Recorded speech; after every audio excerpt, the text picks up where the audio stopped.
New satellite images, and one of them is on your screen right now. And this is Iran, and you can see that there's earth-moving equipment there digging, and they are digging for missile launchers trapped underground amid the ceasefire, is our understanding from these images. Front-end loaders can be seen scooping up the rubble from blocked tunnels. Now, keep in mind the context here, right? Yes, you're technically in the middle of a ceasefire, and it's significant that they're digging out the launchers, but also this context, which is the most recent U.S. intelligence assessment that we have, found that about half of Iran's missile launchers were still intact after a month of fighting. So even as the president of the United States says that the war is over, the U.S. has won, that reality, of course, is important. And many of those launchers may have been buried underground, not necessarily on purpose, but by U.S. and Israeli strikes on tunnel entrances, hence the front loaders digging those out. So Karim Sadjadpour is here with me.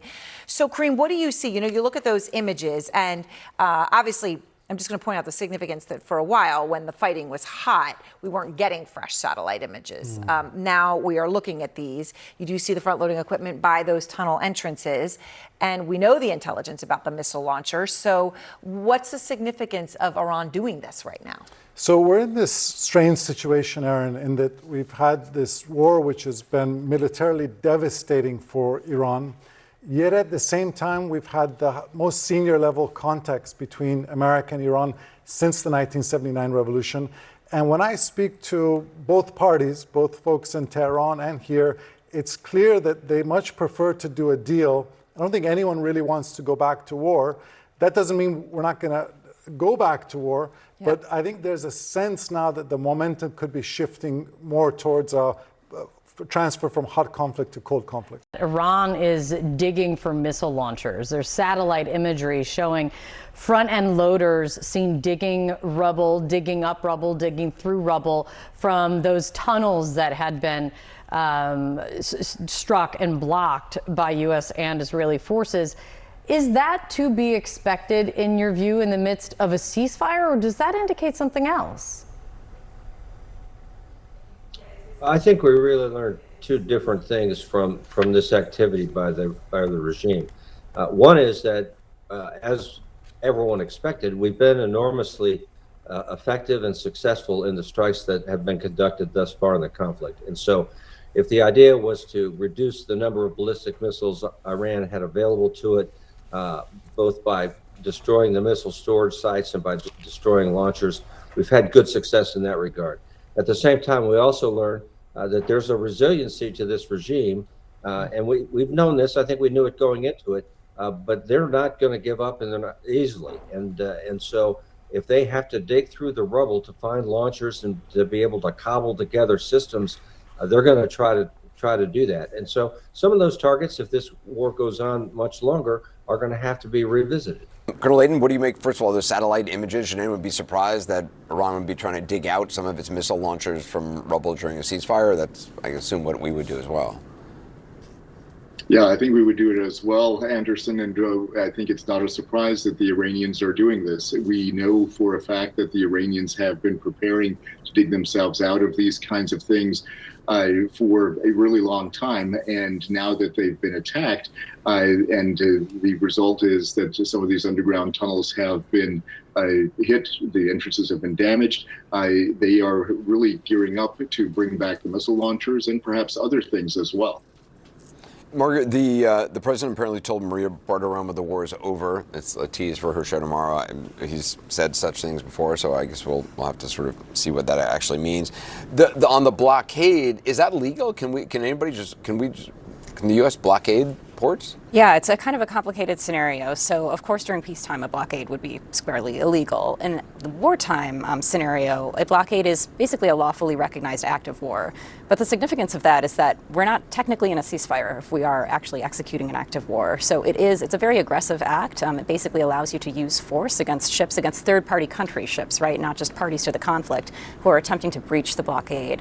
It also, as you just talked about with the Colonel, has really redirected a lot of our attention and our focus to the Strait of Hormuz when it seems like there's a lot of activity happening inland that we should probably also be paying attention to. You're talking about nuclear. Yes. Yeah. Colonel Leighton, if the ceasefire expires without any deal or additional negotiations, what would you expect renewed U.S. military strikes on Iran to look like, to say nothing of Israeli strikes? Yeah, that's a great question, Anderson. I think what we would do is we would concentrate on the Strait of Hormuz to keep that open, or to reopen it, really, I guess would be the better way of saying that. The other thing that could happen is they would go after places like Karg Island once again. Now, they've struck these targets many times, but that's something that they would probably do again. And then I would also expect them to once again hit leadership targets. And that would definitely be a combination of U.S. and Israeli strikes at that point. I've talked to General David Petraeus and others who said they expect the ceasefire to be extended. It certainly seems like the administration is eager to get some sort of a deal.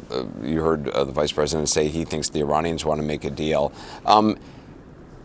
Nothing's in writing at this point. I mean, so is that normal? And would the next step be actually put something in writing? Does writing matter anymore? That's a good question. Look, I don't think anybody even knows what the terms of the current ceasefire are, right? Like I said, we're actually conducting an act of war by emplacing a blockade. It's not clear that Israel agrees to any of the terms, that Iran understands any of the terms. So when you think about how long it took for the JCPOA to get nailed down, that was like over a year. I think it was 18 months. And now we're talking about just like slapdashing some agreement together in a couple weekends in Pakistan. You definitely want something in writing, if only to prevent what happened last time during the first. There are going to be some people who listen to this and hear that and say, oh, well, look, this isn't how the president makes deals, and yes, you can do it the antiquated, slow way of like fine points on everything, but this is a new way of doing it. Yeah, well, it's a new way with pretty significant consequences. We've seen 13 service members killed, a global economic crisis.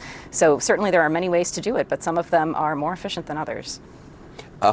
Colonel Leighton, how complicated would it be for the U.S. to go into Iran, seize its enriched uranium stockpile? Because the president himself talked about the complications of plane landing in wet sand during the operation to rescue the downed U.S. airmen on Easter Sunday. Presumably digging up the uranium would include, I mean, that would take a long time, wouldn't it? It sure would, Anderson, unless we really know exactly where the uranium is, and we don't know that actually. But let's assume we did for a second. Even if we did, it would require building airfields. It would require, at the very least, clearing some of the area that we'd be working in. It would require the provision of bulldozers and front loaders and all other kinds of equipment. Basically what you'd get in like for a road construction detail.